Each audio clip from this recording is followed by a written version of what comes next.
ತವರಿನಲ್ಲಿ RCB ಸೋಲಿನ ಸರಪಳಿಯನ್ನು ಕಳಚಿದೆ.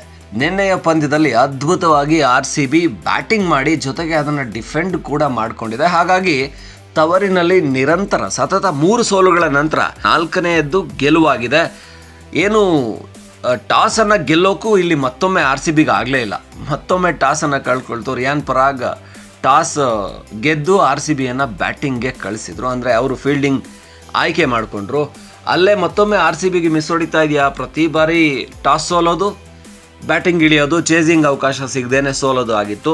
ಆದರೆ ನಿನ್ನೆ RCB ಅಸಲಿ ಸಾಮರ್ಥ್ಯವನ್ನು ಪ್ರದರ್ಶನ ಮಾಡ್ತು ಅಂತ ಹೇಳ್ಬೋದು. ಯಾಕೆಂದರೆ ಬ್ಯಾಟಿಂಗಲ್ಲಿ ಪ್ರತಿಯೊಬ್ಬರು ಕೂಡ ಎಕ್ಸೆಪ್ಷನಲ್ ಕಾಣಿಸ್ಕೊಂಡ್ರು. ಇಲ್ಲಿ ಫಿಲ್ ಸಾಲ್ಟ್ ಅಂತ ಅದ್ಭುತವಾಗಿ ಓಪನಿಂಗಲ್ಲಿ ಅಂದರೆ ಸ್ಟ್ರೈಕ್ ರೇಟ್ ಅದ್ಭುತವಾಗಿ ಇಲ್ದಿದ್ರು ಕೂಡ ವಿರಾಟ್ ಕೊಹ್ಲಿ ಜೊತೆ ಒಂದು ಒಳ್ಳೆ ಓಪನಿಂಗ್ ಪಾರ್ಟ್ನರ್ಶಿಪ್ಪನ್ನು 50ವರೆಗೂ ತಂದರು. ಅದಾದ ನಂತರ ದೇವದತ್ ಪಡಿಕ್ಕಲ್ ಕೊಟ್ಟ ಸಾಥ್ RCBಯಲ್ಲಿ ನಮ್ಮ ಕನ್ನಡದ ಹುಡುಗ 50 ರನ್ 50 ಹೊಡೆದ್ರು. ಅದು ಕೂಡ ಒಳ್ಳೆ ಸ್ಟ್ರೈಕ್ ರೇಟಲ್ಲಿ 27 ಬಾಲ್ಗೆ 50 ಹೊಡೆದಿದ್ದು ದೊಡ್ಡ ಕೊಡುಗೆ ಸಿಕ್ಕದಾಗಾಯಿತು. ಇನ್ನು ಸಹಜವಾಗಿಯೇ RCB ಬ್ಯಾಟಿಂಗ್ ಆಧಾರ ಸ್ತಂಭ ವಿರಾಟ್ ಕೊಹ್ಲಿ 42 ಬಾಲ್ಗಳಲ್ಲಿ 70 ರನ್ನನ್ನು ಬಾರಿಸಿದ್ರು.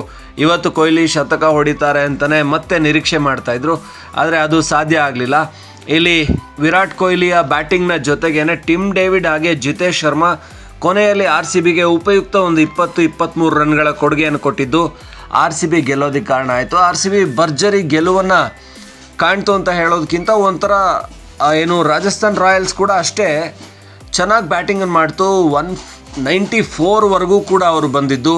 ಅಂದರೆ 11 ರನ್ನಿಂದ ಸೋಲಾಯಿತು RRಗೆ. ಆದರೆ RCB ಹೋಮ್ ಗ್ರೌಂಡಲ್ಲಿ ಗೆಲ್ತಲ್ಲ ಅನ್ನೋದು ಫ್ಯಾನ್ಸ್ಗೆ ಸಿಕ್ಕಾಬಟ್ಟೆ ಖುಷಿ ಕೊಟ್ಟಂಥದ್ದು. ಇಲ್ಲಿ ಪ್ರಮುಖ ಪಾತ್ರ ವಹಿಸಿದ್ದು ಜೋಶ್ ಹೇಸಲ್ವುಡ್ ಅವರ 4 ವಿಕೆಟ್ಗಳು. ಪ್ರಮುಖ ವಿಕೆಟ್ಗಳನ್ನು ಜೋಶ್ ಯಶಸ್ವಿ ಜೈಸ್ವಾಲ್ 49 ರನ್ ಹೊಡೆದಿದ್ರು, ಅವರ ವಿಕೆಟನ್ನು ಕಬಳಿಸಿದ್ರು. ಧ್ರುವ್ ಜುರೆಲ್ 47 ರನ್ ಹೊಡೆದಿದ್ರು, ಅವರ ವಿಕೆಟ್. ಹಾಗೆ ಅಪಾಯಕಾರಿ ಆಗಬಹುದಾಗಿದ್ದಂಥ ಶಿಮ್ರನ್ ಹೆಟ್ಮೈರ್ ಅವರ ವಿಕೆಟ್, ಹಾಗೆ ಜೋಫ್ರಾ ಆರ್ಚರ್. ಈ 4 ವಿಕೆಟ್ ಜೋಶ್ ಹೇಸಲ್ವುಡ್ ತಗೊಂಡಿದ್ದು RCBಗೆ ಗೆಲುವಿನ ಆ ಒಂದು ಗೆಲುವು ಸಾಧ್ಯ ಆಯಿತು ಅಂತ ಅನ್ನಿಸ್ತು.